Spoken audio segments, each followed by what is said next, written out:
अस्सलाम वालेकुम रहमतुल्लाहि व बरकातुहू। उम्मीद है आप सब लोग खैरियत से होंगे। तो जी आज हम लोगों ने स्टार्ट करना है, हमारा सेकंड टॉपिक है टेंसर एनालिसिस का, Christopher symbol of first kind. इसको मैंने लास्ट वीडियो में भी थोड़ा बहुत डिस्कस किया था। ये क्रिस्टोफर सिंबल होता क्या है। 1869 में एक साइंटिस्ट था क्रिस्टोफर, उसने इस टर्म को इंट्रोड्यूस करवाया था जिसको नेम दिया गया था Christoffel symbol of first kind. Second उसने एक और इंट्रोड्यूस करवाया था जिसको नेम दिया गया था Christoffel symbol of second kind.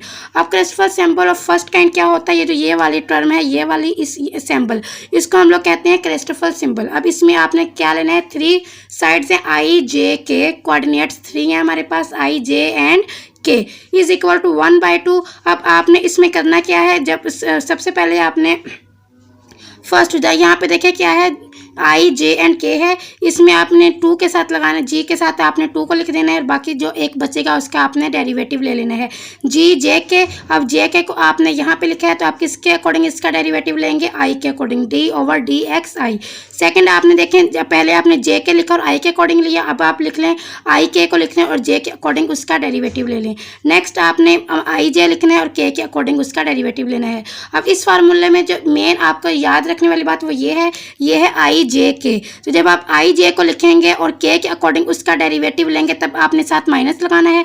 बाकी 2 केसेस जिसमें आप जे और के लिख रही हैं, आई के अकॉर्डिंग ले रही हैं या आई के लिख रही हैं, जे के अकॉर्डिंग ले रही हैं डेरिवेटिव, तो वहाँ आपने प्लस लगाना है।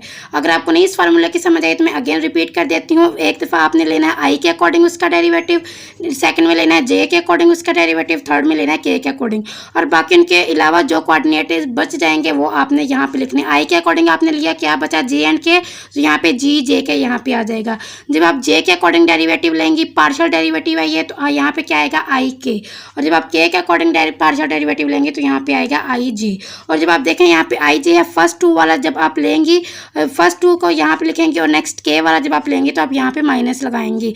आई जे के है तो यहाँ पे इसके साथ के वाले के साथ माइनस आएगा। अगर यहाँ पे होता के आई जे तो आप नीचे जो जे होता है उसके साथ आप माइनस लगाती हो। होप सो कि आपको मेरी इस बात की समझ आई होगी कि माइनस हमने किसके साथ लगाना है और बाकी 2 के साथ आपने प्लस का साइन लगाना है। मोस्टली माइनस वाला स्टार्ट में लिख देते हैं और प्लस वाले बाद में लिखते हैं, ये आपकी मर्जी है कि आप प्लस वाले टर्म्स को फर्स्ट में लिखें या माइनस वाले को बाद में लिखते हैं। बस याद ये रखना है कि अगर ये वाला आई जे के है तो आपने ऊपर जो आई जे और नीचे के उसके साथ आपने माइनस लगाना है, बाकी सब दोनों के साथ आप प्लस लगाएंगे। ये है आपका Christopher symbol of first kind का फार्मूला। और एक बात आपने एमसीक्यूज के लिए याद रखनी है कि Christopher symbol is not general tensor. Christopher symbol जो होता है वो टेंसर नहीं होता, ठीक है, ये आपने एज एमसीक्यूज इस बात को याद रखना है। नेक्स्ट हम इसके क्वेश्चंस को सॉल्व करेंगे। इसके क्वेश्चन है क्रिस्टोफर सिंबल को आज जो हमने करना है वो है स्फेरिकल कोऑर्डिनेट्स में। अब इसके कुछ मेन बातें हैं जो आपने याद रखनी है क्रिस्टोफर सिंबल। क्वेश्चन नंबर 1 है आपके पास, compute the Christoffel symbol of first kind in spherical coordinate. ये आपके पास एक कोऑर्डिनेट गिवन है, आपने इसके अकॉर्डिंग क्रिस्टोफर सिंबल्स की वैल्यूज को फाइंड आउट करना है। अब ये है क्या, 1 0 0, जिसमें G11 की वैल्यू है आपके पास 1, G12 0 है, G13 भी 0 है। अब G21 भी 0 है, G22 है आपके पास x1 का स्क्वायर, G23 आपके पास 0, G31 भी 0, G32 भी 0, G33 है आपके पास x1 का स्क्वायर साइन x का स्क्वायर। ये आपके पास G11 होता है, ये आपके पास G11 है, ये G12, ये G13, ये G21, ये G22, ये G23, ये G31, ये G32 एंड ये G33। ये है स्फेरिकल कोऑर्डिनेट्स और ये है इनकी वैल्यूज, ठीक है। अब आपने इसको सॉल्व कैसे करना है, मोस्ट इंपॉर्टेंट क्वेश्चन है और इसके रिलेटेड आपके पेपर में मस्ट क्वेश्चंस आते हैं, ठीक है। अब आपने इसको कैसे राइट करना है, आपने क्या करना है, ये जो मैंने अभी यहाँ पे है 1 0 0, यहाँ पे 0 x1 का स्क्वायर, 0 0 0 x1 का स्क्वायर साइन x का स्क्वायर। आपने सपोज करना है कि जो यहाँ पर x1 है वो किसके इक्वल है, r के, x2 किसके इक्वल है, थीटा के, और x3 किसके इक्वल है, फाई के। ये आपने सपोज किया है, ठीक है। अब G1 1 1 तो ऐसे ही आ जाएगा। यहाँ पे है x1 का स्क्वायर, x1 को मैंने किसके इक्वल सपोज किया है, r के, तो यहाँ पे मैं लिख दूंगी r स्क्वायर। अब यहाँ पे देखिए G33 में था x1 का स्क्वायर और साइन x का स्क्वायर, स्क्वायर। मैंने एक्स स्क्वायर को किसके इक्वल सपोज किया है, थीटा के इक्वल, x1 को किसके इक्वल सपोज किया है, आर के इक्वल। तो यहाँ पे क्या हो जाएगा, R square sine square theta, x2 की जगह थीटा लगा देंगे और x1 की जगह क्या लगा देंगे, आर। अब ये हमारे पास एक न्यू कोऑर्डिनेट सिस्टम है और इसी के अकॉर्डिंग हमने क्रिस्टोफर सिंबल्स की वैल्यूज़ को फाइंड आउट करना है। अब यहाँ पे आप देख सकते हैं कि G11 की वैल्यू आपके पास 1 है, G22 की आर स्क्वायर है और G33 की R square sine square theta है। बाकी जितनी भी इसकी वैल्यूज़ हैं वो सारी आपके पास किसके इक्वल हैं, 0 के। ये सारे किसके इक्वल हैं, 0 के। अब आप लोगों ने इसके क्रिस्टोफर सिंबल्स फाइंड आउट करने हैं। क्रिस्टोफर सिंबल्स ये वाले होते हैं कि आपने देखें ये होता है क्रिस्टोफर सिंबल का साइन। अब आई जे के की वैल्यू अभी आप 1 1 ले लें, आई जे के की वैल्यू 2 2 2 ले लें, आई जे के की जितने भी ये पॉसिबिलिटी बनती है क्रिस्टोफर सिंबल्स की, इन सब की वैल्यूज़ को फाइंड आउट करना है आप लोगों ने। अब फाइंड आउट कैसे करना है, सबसे पहले आपने सपोज करना है,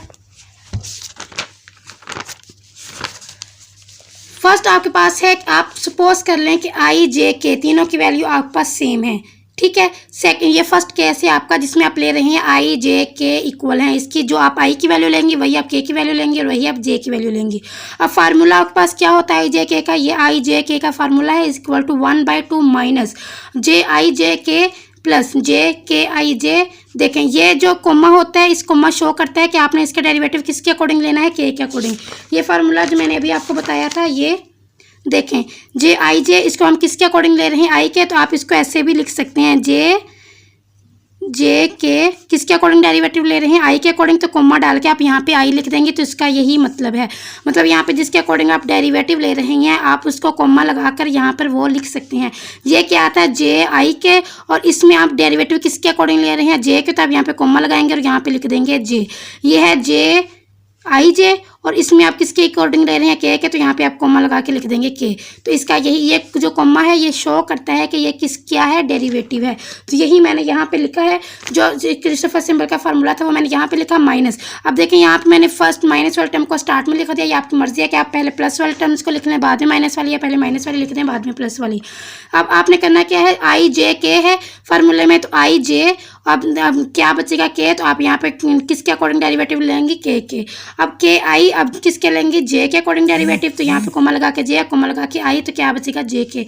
यही वही वाला फार्मूला मैंने अगेन यहाँ पे लिखा है। होप सो आपको इस फार्मूले की अच्छे से समझ आ गई होगी।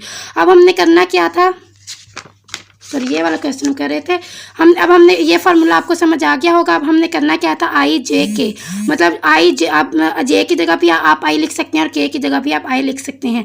तो ये क्या हो जाएगा, आई आई आई, ठीक है। अब जहाँ पर भी जे और के आ रहा है वहाँ पर आप क्या पुट कर दें, आई आई पुट कर दें। ये क्या हो जाएगा, माइनस जे आई आई और इसका derivative according to I, plus J I I, फिर आई आ जाएगा जे आई आई आई। अब देखें ये सेम हो गए हैं, प्लस माइनस वाले कैंसिल आउट, यहाँ पर एक जे आई आई आई बच जाएगा। तो आप ये आपके पास अब किसका फार्मूला है, जी आई आई किसके इक्वल है, 1/2 जी आई आई और इसका डेरिवेटिव भी अकॉर्डिंग टू आई। अब आपने वैल्यूज़ को रखने हैं और इसके आंसर्स निकालने हैं। फर्स्ट आप पुट कर लें कि आपके पास आई जे के किसके इक्वल है, 1 के। फिर आप सपोज करेंगे 2 के इक्वल है, फिर आप सपोज करेंगे 3 के इक्वल है। इसी तरह आपने जितने भी क्रिस्टोफर सिंबल बनते हैं आपने उन सब की वैल्यूज़ को फाइंड आउट करना है। सबसे पहले आप क्या लेंगे कि आई जे के किसके इक्वल है, 1 के। तो यहाँ पे क्या लिखेंगे आप, 1 1 1, ठीक है। यहाँ पे 1/2। अब जी आई आई की जगह आप क्या लिखेंगे, 1 1, और ये आई की जगह क्या लिख देंगे, 1। अब आपको पता है कि ये G11 को .1 इसको आप कैसे लिख सकते हैं, D/dx1, क्योंकि ये 1 है ना, तो आप इसको कैसे लिखेंगे, D/dx1, और यहाँ पर क्या है, G11। मैंने अभी आपको बताया था कि ये जो कोमा है ये क्या है कि आप इसका डेरिवेटिव ले रही हैं। यहाँ पे 1 है तो इसका मतलब x1 के अकॉर्डिंग आप इसका डेरिवेटिव लेंगी। अब G11 की वैल्यू आपको मैंने यहाँ पे बताया था कि G11 की वैल्यू क्या है आपके पास, 1, ठीक है। और यहाँ पे आपने किसके अकॉर्डिंग लेना है, dx1 के अकॉर्डिंग लेना है।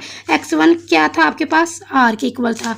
तो यहाँ पे आप लिखेंगी G11 के जगह आप 1 लिखेंगे क्योंकि ये 1 के इक्वल है, और x1 की जगह आप क्या लिख देंगी, r। अब 1 को जब आप r के अकॉर्डिंग डेरिवेटिव लेंगे, 1 क्या है, कांस्टेंट है, तो इसकी वैल्यू क्या आ जाएगी आपके पास, 0। होप सो आपको इसकी समझ आई होगी। अगर नहीं समझ आई तो आपने कमेंट बॉक्स में बोलना है, मैं अगेन आपको ये सारा अगेन से समझा दूंगी। फर्स्ट आपने जो लिया था वो था आई जे के को आपने 1 के इक्वल रखा। 1 के इक्वल रखने के बाद ये आपके पास देखिए ये फार्मूला जो आपके पास बना था वहाँ मैंने 1 1 1 1 लिखा। अब G11 की वैल्यू आपके पास 1 होती है। अब इस कॉमा वैल्यू वन का मतलब है कि आपने इसका डेरिवेटिव किसके इक्वल लेना है, dx1, पार्शियल डेरिवेटिव किसके अकॉर्डिंग लेना है, 1 के इक्वल। अगर यहाँ पे 2 होता है तो आप dx का स्क्वायर लिखते हैं, अगर यहाँ पे 3 होता है तो dx की 3 लिखते हैं। x1 को हमने r के इक्वल सपोज किया है, x2 होता है तो हम यहाँ पे थीटा लिखते हैं, x3 होता है तो आप यहाँ पे फाई लिखते हैं, ठीक है। तो ये आपने फर्स्ट को सॉल्व कर लिया। अब आपके पास इस क्रिस्टोफर सिंबल की क्या वैल्यू आई है, 0। अब आपके पेपर में ज़रूरी नहीं है कि वो आपसे ये बोल रहा है कि स्फेरिकल कोऑर्डिनेट्स में जितने भी ये बनते हैं उन सब की वैल्यू फाइंड आउट करें। पेपर में टाइम कम होता है, इस तरह तो ये बहुत ही ज़्यादा है, ऑलमोस्ट ये 14-15 है, लेकिन ये सब आपसे वो नहीं पूछेंगे, वो आपसे ये बना के देंगे, ठीक है। वो यहाँ पे लिख देंगे कि आप 1 2 1 का फार्मूला हमें फाइंड आउट करके बताएं, 1 3 1 का फाइंड आउट करके बताएं। तो ये डिफरेंट वो आपको खुद से बताएंगे कि इन क्रिस्टोफर सिंबल की वैल्यू बताएं। तो आपको ये सब कुछ नहीं करना पड़ेगा, जस्ट आपने कॉन्सेप्ट देख लेना है कि आपने कैसे फाइंड आउट करना होता है। सेकंड, आपके पास अगर है आई जे के की क्या वैल्यू है आपके पास 2, तो आप यहाँ पे क्या लिख देंगे 2 2 2 1/2 G22 को आपने किसके अकॉर्डिंग लेना है, 2 के अकॉर्डिंग। अब आपको पता है G22 की क्या वैल्यू है, यहाँ पे आके कोऑर्डिनेट को देखें, इस मैट्रिक को देखें कि G22 की क्या वैल्यू हो, आर स्क्वायर। यहाँ पे आपने लिख दिया आर स्क्वायर। अब आपने इसका किसके अकॉर्डिंग लेना है, डी एक्स स्क्वायर के अकॉर्डिंग, और एक्स स्क्वायर को हमने किसके अकॉर्डिंग सपोज किया था, थीटा के इक्वल। तो इसी तरह आप यहाँ पे क्या कर लेंगे, इसको लिख देंगे आर स्क्वायर ऊपर आएगा और थीटा। अब आर को जब आप थीटा के अकॉर्डिंग डेरिवेट करेंगे, पार्शियल डेरिवेटिव लेंगे, तो क्या आंसर आ जाएगा 0, क्योंकि अगर ये आर के हम इसको आर के अकॉर्डिंग लेते तब यहाँ पे 2r बनता है, लेकिन ये तो थीटा है, तो थीटा का अकॉर्डिंग तो हम इसको ले ही नहीं सकते, तो यहाँ पे क्या आ जाएगा 0। लास्ट है इसका आई जे के की वैल्यू आप ले 3, आई भी 3 के इक्वल जे भी और के भी। यहाँ पे जब आप लेंगे 3 3 3 तो यहाँ पर आएगा 1/2 G33 और इसका डेरिवेटिव की 3 के अकॉर्डिंग। G33 की वैल्यू आपके पास ये गिवन है, R square sine square theta, तो आप यहाँ पे क्या लिखेंगे, R square sine square theta. अब आपने इसका पार्शियल डेरिवेटिव लेना है किसके अकॉर्डिंग, G3, ये यहाँ पे 3 है तो x3 आपके पास किसके इक्वल है, साई के इक्वल, फाई के इक्वल है, तो आप यहाँ पे ये लिखेंगे फाई, ये क्या हो जाएगा 0 के इक्वल आ जाएगा, क्योंकि यहाँ पे आर स्क्वायर है और थीटा है, और यहाँ पे ये फाई है, तो फाई के अकॉर्डिंग तो हम इसको ले नहीं सकते, तो यहाँ पे क्या आ जाएगा 0। अब नेक्स्ट हमारे पास केस नंबर 2 हम लेके चलते हैं। केस नंबर 2 में है कि अगर हम बोलें कि आई जे के इक्वल है, आई और जे की वैल्यू सेम है, के की वैल्यू उनसे डिफरेंट है, तो ये 3 केसेस बनेंगे। एक में आपने लिया आई जे के तीनों इक्वल हैं, एक में आप ले लें आई जे के तीनों डिफरेंट हैं, एक आप केस लें कि आई जे इक्वल है, के उनके इक्वल नहीं है, एक केस आप लें कि आई और के इक्वल है, जे इक्वल नहीं है। तो इन सब की वैल्यूज़ की जब आप फाइंड आउट कर लेंगे, ये होता है क्रिस्टोफर सिंबल। इन सब की वैल्यूज़ को आप लोगों ने फाइंड आउट करना है। अब यहाँ पे आई इज़ नॉट इक्वल, आई जे के इक्वल है बट के इक्वल नहीं है, तो आप पहले वही वाला फार्मूला लिखें जो आपका फार्मूला है आई जे के माइनस, जब जे आई जे करेंगे के अकॉर्डिंग यहाँ पे माइनस आएगा, जे के आई के अकॉर्डिंग लेंगे तो ये के आई के जे आएगा, जी जे के लिखेंगे तो यहाँ पे आई आएगा। मतलब जिन 2 को आप ले रहे हैं उसका जो डिफरेंट होगा उसी के अकॉर्डिंग आपने उसका डेरिवेटिव लेना होता है। अब आपने क्या करना है, आई और जे सेम है तो आप जे की जगह भी आई पुट कर सकते हैं। यहाँ पर मैंने क्या किया, जहाँ जहाँ पर आई आ रहा था मैंने जे आ रहा था, मैंने वहाँ पर भी आई लिख दिया। अब आपने वैल्यूज पुट करनी है। पहले सबसे पहले सपोज कर लेते हैं कि आपके पास आई जे 1 है और के 2 है, फिर हम आई जे को 2 कर लेंगे, के को 1 कर लेंगे, आई जे को 3 कर लेंगे, के को 2 कर लेंगे, या इसको 2 कर लेंगे, उसको 3 कर लेंगे। जितनी भी पॉसिबिलिटीज़ बनी हम उन सब के क्रिस्टोफर सिंबल्स को फाइंड आउट करेंगे। और ये बात मैं आपको एक बार फिर से रिपीट कर देती हूँ कि वो इतने ज़्यादा आपको नहीं देंगे पेपर में, वो जस्ट आपको बोलेंगे, आपको ये ऐसा ही बनाकर वो देंगे, यहाँ पे आपको वो वैल्यू वो लिख के देंगे कि आप इनका क्रिस्टोफर सिंबल की वैल्यू फाइंड आउट करके दें। तो आप बस यही आई की जगह उसकी वैल्यू, 2 जे की जगह उसकी वैल्यू, के की जगह उसकी वैल्यू पुट करेंगे, और ये आप स्टार्ट में लिखेंगे, ये वाला मैट्रिक लिखेंगे, G11 किसके इक्वल है, G22 किसके इक्वल है, G33 किसके इक्वल है, ये वैल्यू लिखेंगे, और बाकी सब 0 के इक्वल है, ये वाला स्टेप लिखेंगे। x1 को आपने r के इक्वल सपोज किया, x2 को थीटा के इक्वल, x3 को फाई के इक्वल। ये आपने स्फेरिकल कोऑर्डिनेट में भी ऐसे ही करना है, सिलेंड्रिकल कोऑर्डिनेट्स में भी ऐसा ही करना है। फिर आपको जो गिवन होंगी आपने वो वाला फार्मूला बना के उसके अकॉर्डिंग इसकी वैल्यूज़ फाइंड आउट करना है। अब हम क्या करेंगे, आई जे को 1 रखेंगे, के को 2 रखेंगे। अब नेक्स्ट हम इनकी वैल्यूज़ को चेंज करते रहेंगे, जितने भी क्रिस्टोफर सिंबल्स बनने की पॉसिबिलिटी है तो हम फाइंड आउट करेंगे। तो रखते हैं यहाँ पे आई जे की जगह आप लोगों ने क्या रखना है 1, मतलब यहाँ पे ये फार्मूला हमने बनाया था, आई की जगह आपने 1 1 रखना है आई जे की जगह पे, फिर आपने के की जगह पे क्या रखना है 2, तो ये आई और जे की 1 1 रखे और के की जगह 2 रखना है। अब ये इसको गौर से देखें, ये है G21 और यहाँ पे है G12, तो यहाँ पे आपको पता है कि G21 और G21 दोनों आपके पास क्या है 0 है, ये है G1 ये G12 और ये है G21, दोनों की वैल्यू 0 है। तो यहाँ पे आप इनकी जगह क्या कर देंगे, 0 को पुट कर देंगे, आपके पास जस्ट ये बचेगा। आप G11 की वैल्यू आपके पास क्या है, यहाँ पे देख लें 1 है, और यहाँ पे आपने इसको किसके अकॉर्डिंग इसका डेरिवेटिव लेना है, 2 के अकॉर्डिंग, और हमको x2 के अकॉर्डिंग इसका आपने डेरिवेटिव लेना है। x2 आपके पास हमने किसके इक्वल सपोज किया हुआ था, थीटा के इक्वल, मतलब कि आपने इसको थीटा के इक्वल लेना है। आपको मैं बता देती हूँ, अगर आपने डेरिवेटिव लेना है अकॉर्डिंग टू 1 तो आपने वहाँ पे लिखना है r, अगर आप 2 के अकॉर्डिंग ले रही हैं तो यहाँ पे थीटा आ जाएगा, अगर आप 3 के अकॉर्डिंग ले रही हैं यहाँ पे 3 हो तो यहाँ पे क्या आ जाएगा, फाई आ जाएगा। ठीक है, अब यहाँ पे आप देखें 1 के अकॉर्डिंग ये 1 है, 1 कांस्टेंट है, कांस्टेंट का जब हम पार्शियल डेरिवेटिव या फुल डेरिवेटिव लेते हैं तो आंसर 0 आता है, तो ये सारी वैल्यू क्या हो जाएगी, 0। अब सेकंड आप सपोज कर लें कि आपके पास आई और जे किसके इक्वल हैं, 2 के, और के आपके पास किसके इक्वल है। अब 2 2 3 आई और जे की वैल्यू है आपके पास 2 और के की क्या वैल्यू है आपके पास 3। तो आप इसी फार्मूले में आई और आई मतलब आई जे की जगह आप क्या पुट कर देंगे 2, और जहाँ पर के आ रहा है वहाँ आप क्या पुट कर देंगे 3। यही मैंने फार्मूला इस तरह लिखा, जो मैंने जस्ट 2 और 3 का पुट किया। अब ये G32 भी 0 है, G23 भी 0 है। यहाँ पे देखें G32 और G23 आपके पास 0 है, तो आपके पास जस्ट G22 बच जाएगा। G22 को आपके किसके अकॉर्डिंग लेना है, 3 के अकॉर्डिंग। तो x3 आपके पास क्या है 5, तो आपने इसको 5 के अकॉर्डिंग इसका डेरिवेटिव लेना है। और G22 की क्या वैल्यू है आपके पास, ये देखें G22 है आपके पास r², तो यहाँ पर r² लिखेंगे, उसका पार्शियल डेरिवेटिव लेंगे 5 के साथ, और यहाँ r है 5 है, आप इसका 5 के अकॉर्डिंग नहीं ले सकते, तो यहाँ पे क्या आ जाएगा 0। अब सेकंड केस है आपके पास, आप लें आई और जे को 3 ले लें, के को 1 ले लें, जितनी भी पॉसिबिलिटीज़ बनती हैं वो सब आपने फाइंड आउट करनी है। लेकिन ये मैं बात अगेन एंड अगेन बता रही हूँ कि आपके पेपर में ये सारा ऐसे फाइंड आउट नहीं करना होगा, आपको ये ऐसे वो देंगे बना के, यहाँ पे आपको 3 3 1 1 2 2 या 2 2 3 ऐसे देंगे। बस आपने ये जैसे अगर वो दें यहाँ पे 3 3 2, तो इसका मतलब है कि आई की वैल्यू 3 है, जे की वैल्यू 3 है और के की वैल्यू 2 है। आप ये क्रिस्टोफर सिंबल का फार्मूला लिखेंगे, जहाँ पर भी आई और जे आ रहा होगा वहाँ आप 3 3 पुट कर देंगे, जहाँ पर आपके पास के की वैल्यू होगी वहाँ आप 2 पुट करेंगे, और एक फार्मूला बन जाएगा। फिर आपने क्या करना है, G33 होगा, G33 को आपने किसके अकॉर्डिंग करना होगा, 2 के अकॉर्डिंग। 2 आपके पास होता है G33 की वैल्यू लिखेंगे, और इसके x² आपके पास किसके इक्वल होता है, r के, तो इसका r के अकॉर्डिंग आप पार्शियल डेरिवेटिव लेंगे तो आपका आंसर आ जाएगा। तो यहाँ पे मैं आई और जे आपके पास 3 है, के 1 है, यहाँ पे आपने सिंपल वो फार्मूला था, उस फार्मूले में वैल्यू इसको पुट किया। ये होगा आपके पास देखें G13 भी 0 है, G31 भी 0 है आपके पास, जो आपने मैट्रिक लिया हुआ है। तो यहाँ पे G331 बच जाएगा। G33 की वैल्यू आपके पास यहाँ पे देख रहे हैं r² sin² थीटा, तो यही वाली वैल्यू को आप यहाँ पे पुट करेंगे, r² sin² थीटा, और इसका आपने डेरिवेटिव किसके अकॉर्डिंग लेना है, 1 के अकॉर्डिंग। 1 के अकॉर्डिंग जब आपने लेना है तो आपने क्या लिखना है r, x² के अकॉर्डिंग लेना है तो थीटा, x33 के अकॉर्डिंग लेना है तब फाई। ये अगेन मैं आपको बता रही हूँ, इसको आपने याद रखना है। यहाँ पे क्या है x1 है, x1 के अकॉर्डिंग जब आपने लेना है तो आप क्या लिखेंगे यहाँ पे r। अब देखें sin² थीटा का डेरिवेटिव आप नहीं ले सकते क्योंकि आपने जस्ट r के अकॉर्डिंग लेना है, तो यहाँ पे क्या बचेगा -2r sin² थीटा, ये r² का -2r हो जाएगा, और ये sin² थीटा ऐसे ही आ जाएगा, 2 से 2 cancel out, -r sin² theta, ये आपका आंसर होगा। अब बाकी इसका भी आप फाइंड आउट कर सकते हैं, अगर आप आई जे को 1 ले, के को 3 लें, या आई जे को 2 ले, के को 1 लें, तो ये जितने भी बन सकते हैं ये आप लोगों ने ऐसे फाइंड आउट करने होते हैं, ऐसे फाइंड आउट करते हैं क्रिस्टोफर सिंबल।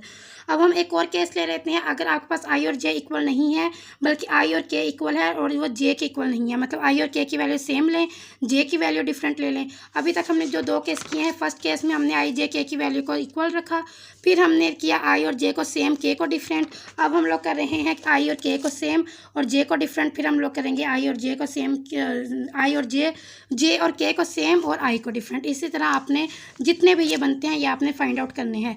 आई जे के मैंने यहाँ पे लिखा, और 1/2 ये मैंने क्रिस्टोफर सिंबल का वही वाला फार्मूला लिखा जो हम कब से लिखते आ रहे हैं, माइनस लगाना है, इसके साथ आई जे के वाले के साथ आपने माइनस लगाना है, इन दोनों के साथ आपने प्लस लगाना है। और यहाँ पे आई जे के है तो यहाँ पे जब आप आई जे के लिखते हैं तो यहाँ पे आप माइनस लगाते हैं, बाकी इन दोनों के साथ प्लस। अब आपने क्या किया, आई और के जहाँ जहाँ पर आई आ रहा था वहाँ मैंने के आ रहा था वहाँ भी मैंने आई को पुट किया, और जे की वैल्यू एक सेपरेट आई, जी आई जे आई, जी आई आई जे आई और आई। अब आपने वो यहाँ पे डिफरेंट वैल्यूज को पुट करके चेक करना है। पहले आप ले लें कि आई और के की वैल्यू को आपने 2 लिया, जे की वैल्यू को 3 लिया, फिर आप लेंगे आई के की वैल्यू को 3, जे को 2, आई के को 1, जे को 2, इस तरह डिफरेंट आपने इन सब के लिए चेक करना होता है। ये वाला फार्मूला मैंने लिखा जहाँ मैंने आई और के की जगह मैंने 2 लिखा और जे की जगह मैंने 3 लिखा। अब देखें ये G3 वाली G32 और G23 ये 0 हो जाएंगे, यहाँ पे क्या बचेगा G22 की वैल्यू आपके पास, अब ये 3 है, इसका मतलब क्या है x3, और x3 का हमने क्या लिया हुआ है साई, और यहाँ पे G22 है, G22 की वैल्यू मैं आपको एक बार फिर से दिखा देती हूँ, ये है आपके पास G22 r²। अब यहाँ पे आपने आर स्क्वायर लिखा है, इसके जब आप फाई के अकॉर्डिंग लेंगे तो आपके पास क्या आंसर आएगा 0, क्योंकि यहाँ पे आर अगर होता तो आर स्क्वायर के हम इसका डेरिवेटिव लेते पार्शियल डेरिवेटिव, तो यहाँ पे नहीं हो सकता इसका, तो ये 0। तो ये जितने भी हैं ये आप लोगों ने अब बाकी खुद से फाइंड आउट करनी है, और ये आपके पेपर में ऐसे नहीं आता कि आप ये सारे फाइंड आउट करें। आपके पास ये क्वेश्चन होगा, ये गिवन होगा क्वेश्चन, आपके पास ऐसा पेपर में आता है, ये आपके पास गिवन होगा, मैट्रिक गिवन होगा, ये क्वेश्चन गिवन होगा। आपने क्या लिखना है, आपने G11 G22 G33 की वैल्यू लिखनी है और बताना है कि बाकी सारी वैल्यू 0 हैं।